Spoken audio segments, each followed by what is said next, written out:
Boa tarde a todos, irmãos e irmãs. Quero começar agradecendo a oportunidade de estar aqui, primeiramente a Deus, a Jesus, ao meu mentor espiritual e ao mentor espiritual de cada um de vocês que trouxeram vocês aqui hoje para que pudéssemos todos juntos estudar o Evangelho, estudar a doutrina espírita, lembrando que eu sou um estudante dessa casa.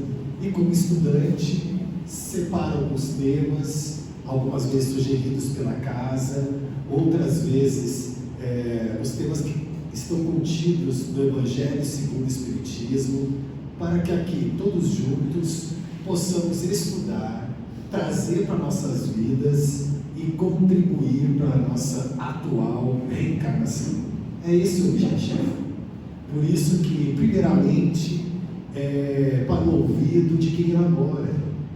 Depois apresenta-se para todos aqueles que querem ouvir, porque senão não faria sentido, né? Para que informações? Senão para aplicar no nosso dia a dia.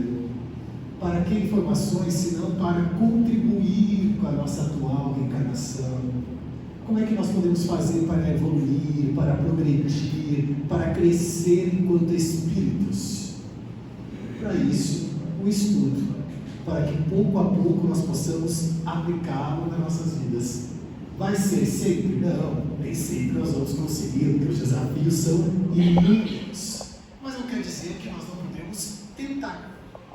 Hoje nós conseguimos, daqui 10 minutos não, amanhã conseguimos, e assim nós vamos, para não tornar a atual reencarnação um martírio, um sofrimento, uma dor que nos ingessa. E aí, Joana de Ângeles, a grande mentora, vai nos dizer: não nos permite viver no aqui e agora, a auto-iluminação.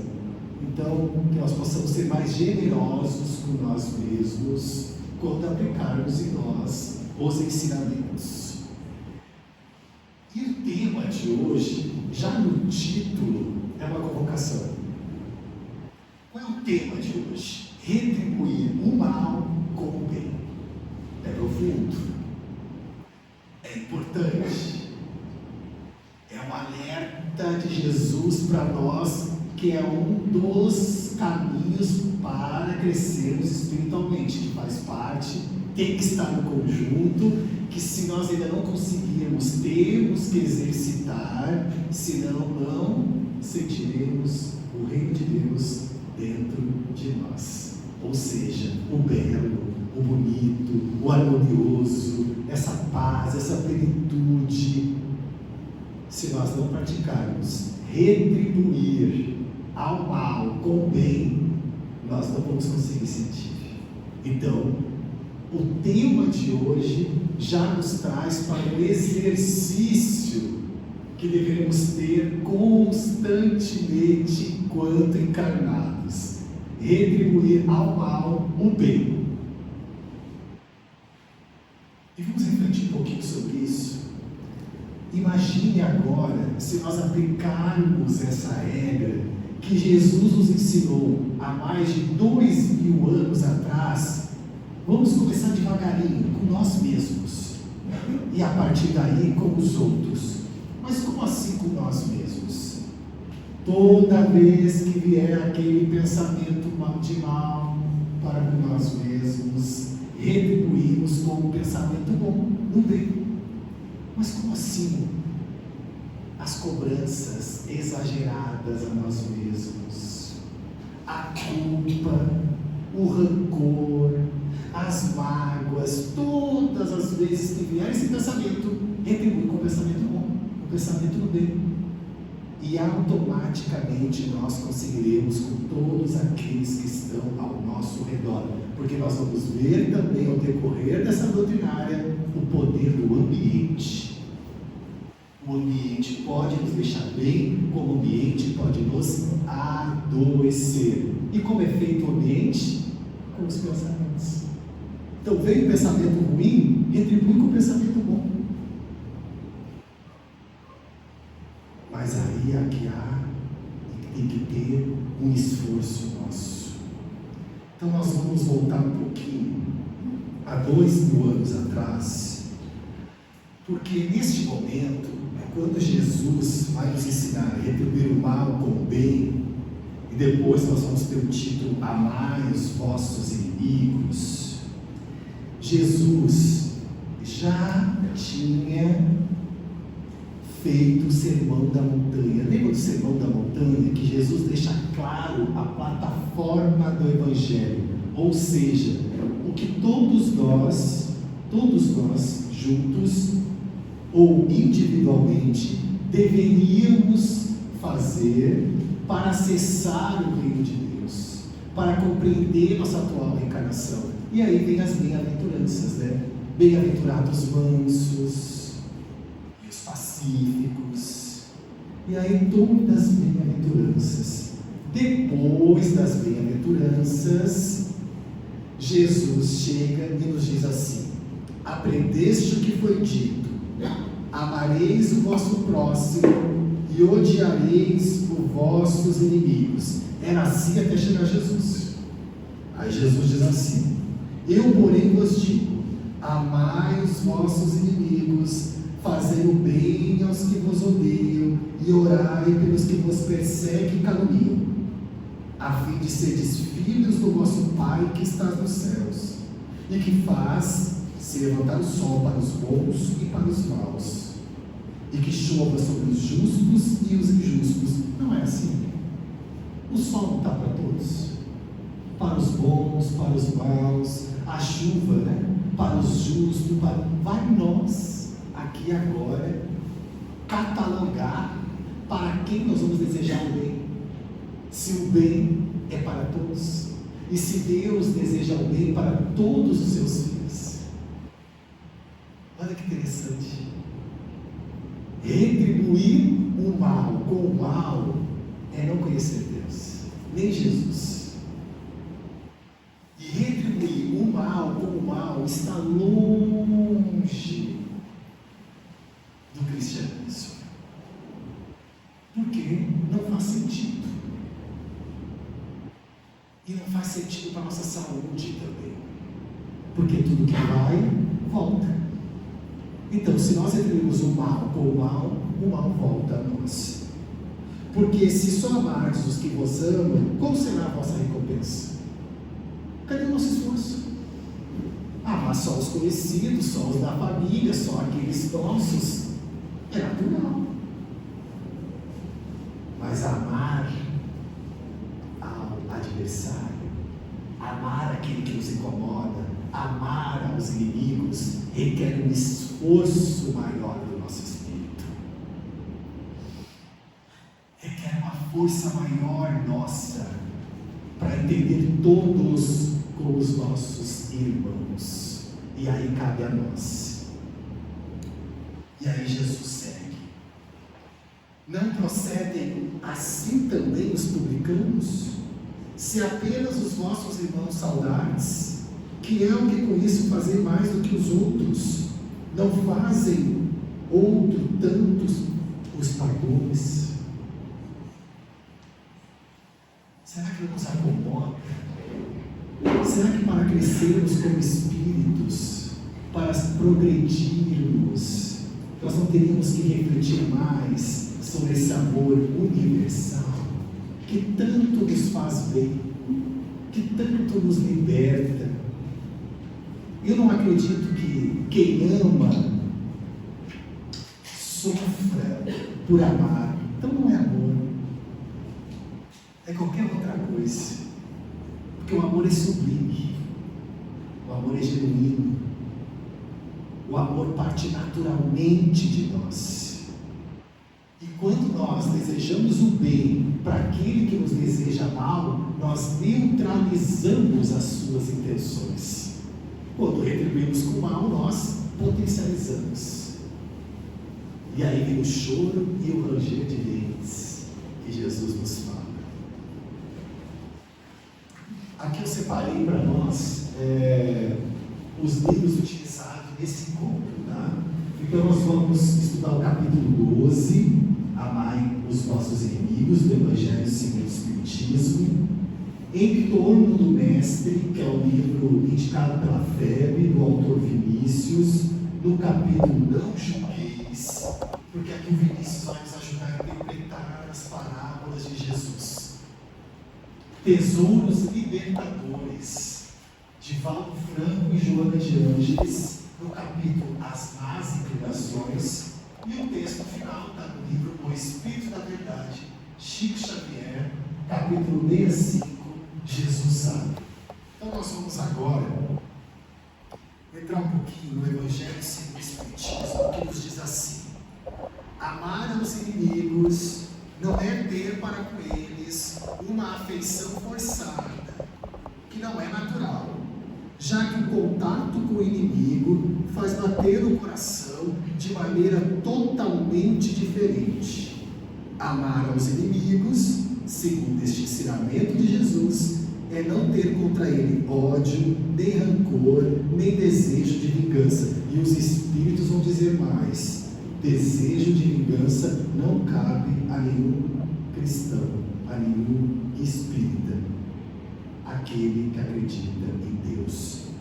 Vingança é contrário da lição de Jesus. Então a doutrina espírita vai nos dizer o seguinte: é claro que nós não vamos ficar abraçados, coraçãozinho, com o nosso inimigo, com o nosso adversário. Não cabe. A própria energia repele isso. Mas daí, desejar o mal para ele, ter pensamentos negativos em relação a essa pessoa, nós temos que refletir sobre isso.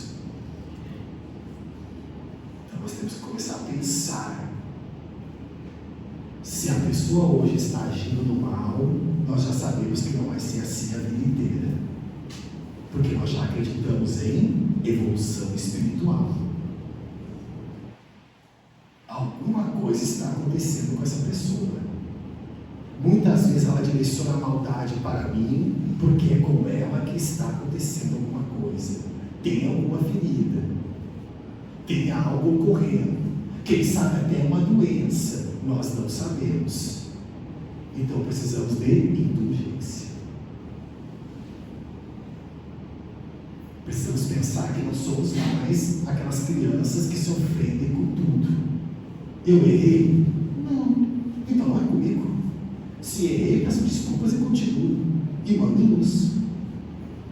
Por que insistir no duelo, na briga, na discussão, na ira, no retribuir o mal com o mal? Aonde nós vamos chegar com essa atitude, se não há enfermidades em nós mesmos?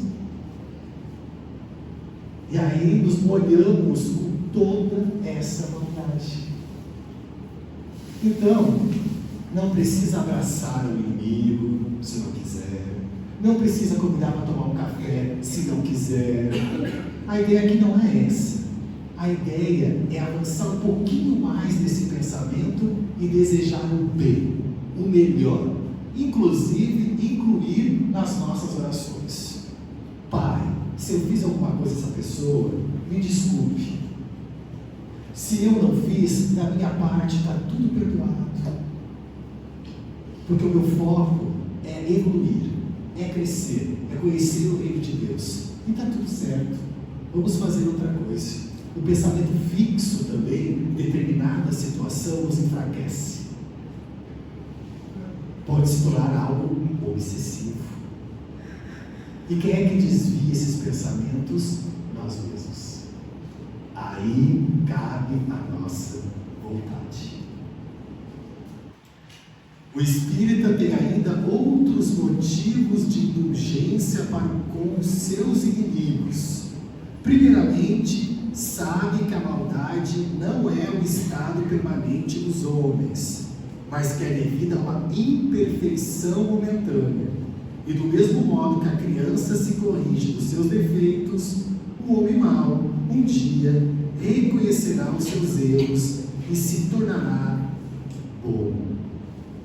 É como eu falei antes, muitas vezes aquele que pratica o mal, aquele que incomoda, aquele que age de maneira precipitada, muitas vezes você vai encontrar uma criança ferida dentro de si. Por isso a doutrina espírita nos diz: é progresso, é evolução. Nós já sabemos disso. Tanto é que, se nós pegarmos livros do André Luiz, Ivone do Amaral Pereira, qualquer livro em que narre desobsessão, quando se é resgatado o espírito que está na maldade, que está incomodando o irmão encarnado, normalmente se traz quem? Um parente próximo àquela pessoa, um ser que ele ama, uma mãe, um pai que já tenha desencarnado para encaminhá-lo, e aí ele se rende de amor, ele é abraçado, é acolhido aquela criança interior, e ele não incomoda mais aquele encarnado. Mas é claro que, dependendo dos pensamentos, pode voltar outros espíritos a incomodar, porque a escolha é nossa. Mas não existe maldade eterna. Não existe irmão nenhum que vá ficar no mal para a vida inteira. Em algum momento vai despertar. Sabendo disso, por que reprimir o mal com o mal? Quem sabe em algum momento não fomos nós, aqueles que incomodavam os outros, aqueles que desejavam mal para os outros. Quem sabe? Quem daqui sabe? A gente tem a lei do esquecimento na atual reencarnação. Nós não sabemos.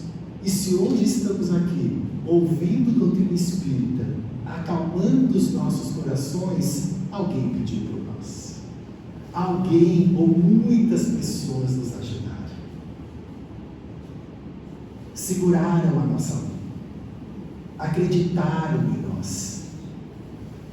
Por que não podemos fazer o mesmo por aqueles que estão vibrando em uma outra sintonia? Se não houvesse homens maus na terra, não haveria espíritos maus ao seu redor. Devemos ter, portanto, indulgência e benevolência para com os inimigos encarnados e desencarnados. Lembra de não contribuir com a energia?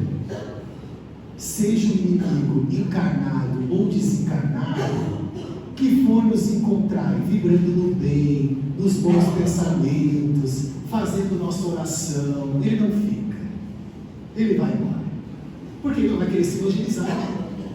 Se ele está no mal, se ele não está no bem, ou ele vem se evangelizar conosco, ou ele vai embora.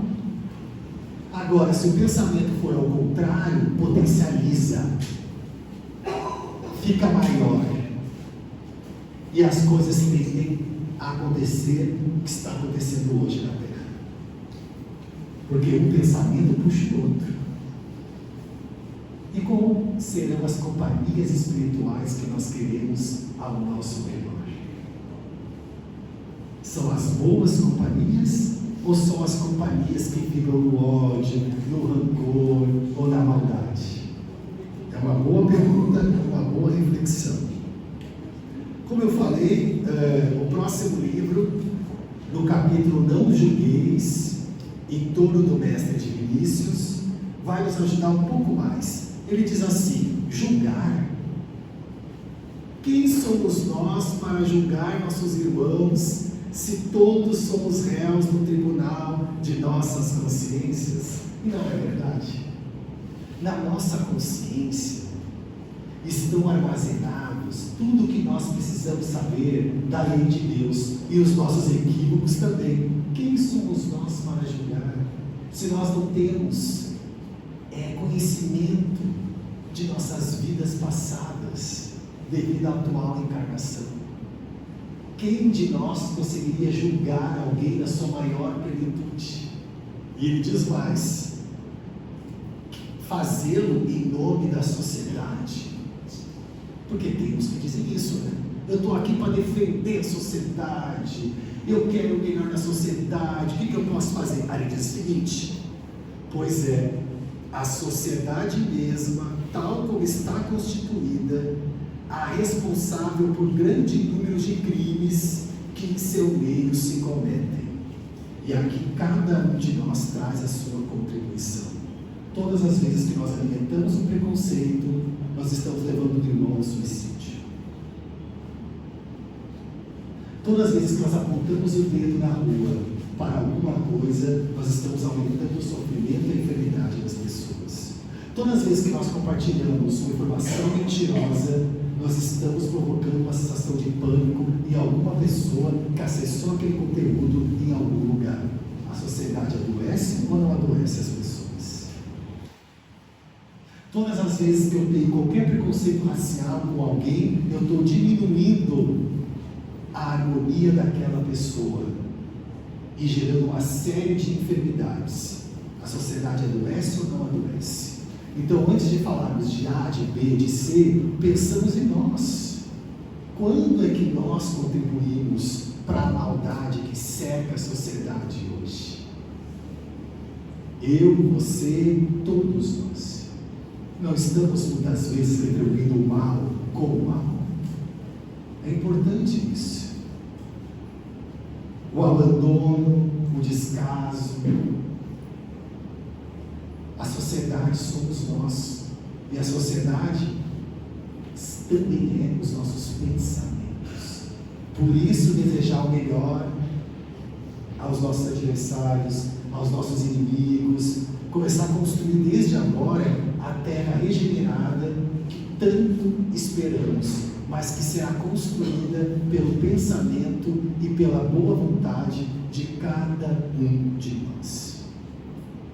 É com ira? É com violência? Ou é com diálogo? Ou é controlando o ímpeto? Ou é dando a última palavra? É com o amor ou é com a espada? E Joana de Ângeles contribui ainda mais para esse tema quando diz assim: é de relevante importância a constante autoanálise, de modo a preservar-se a vigilância moral nos atos, reflexionar-se com cuidado ante os desafios, de modo a conduzir-se com retidão possível, sem manobras do ego ditador. O ego aqui é o eu de cada um de nós, como cada um de nós vê o mundo e as pessoas. Esse eu é ditador ou é pacífico? Joana de Ângeles coloca aqui. Porque conforme nos olhamos o mundo também. Se eu sou indulgente comigo, se eu acolho as minhas dores, se eu faço uma autoanálise, será que eu faço isso ou não faço antes de fazer? Eu também faço isso com o próximo. Agora, se eu não converso comigo, se eu não analiso o que eu gosto e o que eu não gosto em mim, se eu não acolho as minhas feridas, se eu não paro um pouquinho antes de agir, acontece a mesma coisa com todos que estão ao meu redor. E aí fica um ambiente tóxico. E aí gera mais enfermidade. E aí eu não consigo acessar o reino de Deus dentro de mim. E aí ela vira abaixo. Mas não é isso que nós queremos. Nós queremos retribuir o mal com o bem. Nós queremos um ambiente mais saudável. Então que nós possamos começar pela autoanálise, como diz Joana de Ângeles. Pensar um pouquinho antes de agir, estar mais vigilante, se eu vou fazer isso, se eu não vou, o que vai me acarretar se eu fizer isso ou não. É muito importante para nós mesmos e para quem convive conosco. O diálogo, o respeito, o compreender que nem todos estão na mesma trajetória evolutiva, mas nem por isso deixam de ser nossos irmãos. E começa nos pequenos detalhes, sabe? Aquela fila que eu não furo no banco, no mercado, aquela lei que eu respeito. Isso tudo vai contribuindo para a harmonia com a minha própria consciência.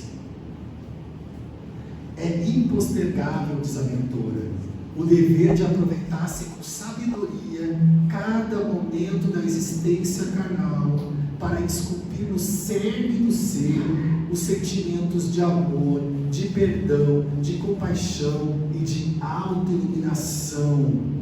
É importantíssimo se conectar com tudo isso na atual encarnação. É por isso que nós estamos aqui. Não vamos perder tempo. Nós podemos começar agora a praticar o amor, o perdão, a compaixão, a autoiluminação. É por isso que nós viemos. É muito legal tantas outras coisas que compõem a Terra, mas nós estamos aqui para a nossa melhoria pessoal, aquela que só depende de nós. Nem o nosso mentor, se quisesse muito por nós, poderia fazer nada se nós disséssemos não. Tem livre-arbítrio. A gente pode querer estacionar também, ficar onde está. Então a vontade, a escolha sempre vai ser nossa. E a decisão também, porque a responsabilidade também é nossa.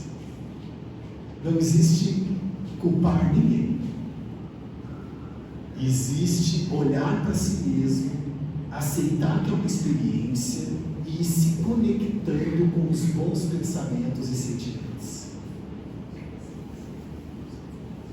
E para nos ajudar nessa prática, nessa técnica, Joana de Ângeles vai dizer: para esse Augusto Mister, a figura incomparável de Jesus, o mestre por excelência, deve ser buscada, vivenciada, cuja vida e lições constituem o mais valioso recurso terapêutico preventivo ao desequilíbrio e curativo para as feridas não cicatrizadas. Aqui uma pausa.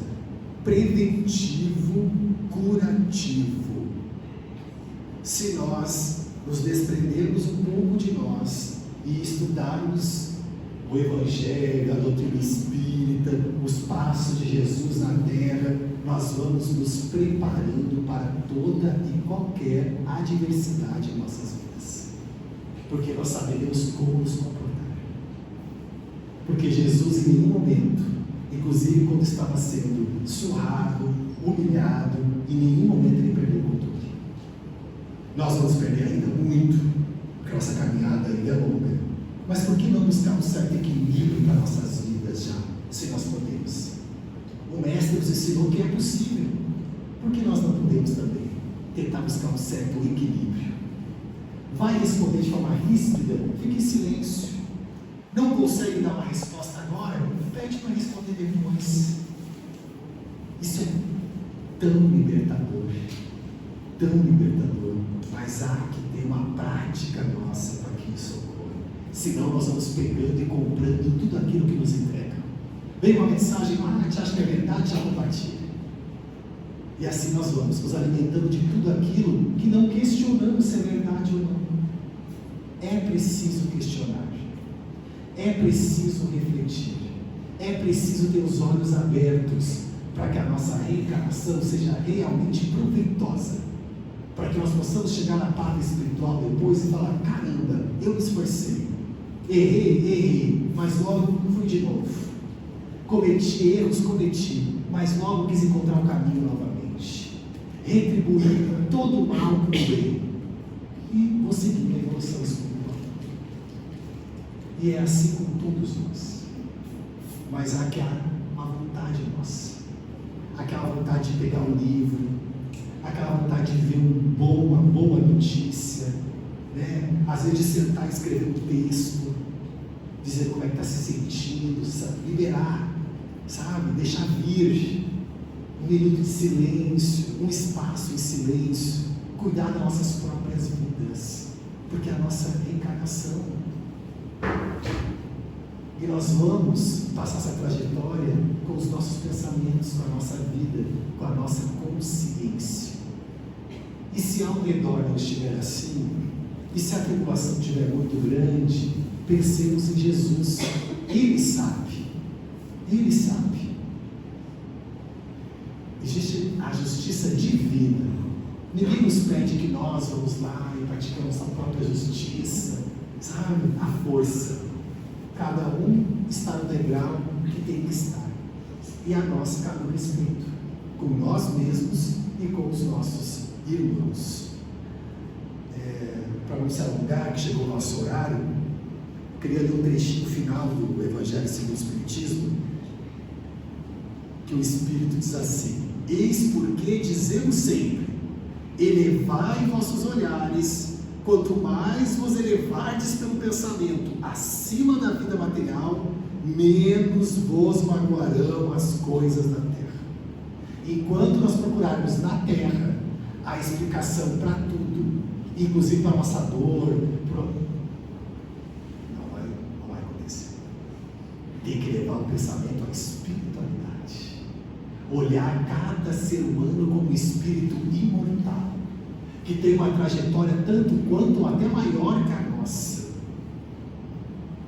e que está tudo bem. Se ele está no estágio hoje, amanhã não será assim. Se estamos no estágio hoje, com o nosso esforço, amanhã não será assim. Pensemos na vida futura, que começa com cada um de nós, todos os dias. E no texto final, para que nós possamos refletir um pouco mais sobre isso, acalmar os nossos corações e trazer a figura de Jesus cada vez mais como nosso amigo, o nosso irmão mais velho, aquele que vai nos amparar, que vai nos ajudar. Meimei tem um texto lindo sobre isso, no livro Espírito da Verdade, Chico Xavier e Vando Vieira. Ela comenta o capítulo que nós acabamos de estudar aqui, que é Amai Vossos Inimigos, o capítulo 12 do Evangelho segundo o Espiritismo. Ela cita esse capítulo e diz assim: disseste não ajudo, porque esse homem é pervertido, e de outra feita afirmaste não auxilio, que essa mulher errou porque quer. Não te lembraste, porém, que Jesus antes lhes viu a falta e nem por isso lhes cortou o ensejo a necessária reparação, tanto que estamos aqui reencarnados. É uma nova oportunidade de Jesus para que nós possamos fazer diferente. Olha que interessante. Não percas tempo em procurar o mal, emprega atenção em socorrer as vítimas. Diante desse ou daquele acontecimento amargo, sempre mais do que nós, Jesus sabe. Conhece o divino amigo onde se esconde o verme do vício, como também onde se oculta a farpa da crueldade. E em razão disso, não te buscaria para relacionar as úlceras alheias, nem para conferir os espinhos da estrada. Se alguém prefere mergulhar na sombra, dize contigo, Jesus sabe. Se alguém não te escuta a palavra de amor, nota em silêncio, Jesus sabe. Se alguém surge enganado aos teus olhos, pensa convicto, Jesus sabe. Se alguém foge de cumprir o dever, observa de novo, Jesus sabe. Faz o bem que puderes, e empregando a justiça, a harmonia da lei, entenderás por fim que Jesus nos chamou para fazermos ir à estrela da caridade, onde a vida padeça o insulto da escuridão. Então lembre-se, você hoje pode ser um pingo de luz na escuridão de alguém, mas para isso é preciso retribuir o mal com o bem, e isso tenho certeza que todos nós conseguimos. Muita luz para todos vocês, muita força, e nos vemos em breve. Até mais.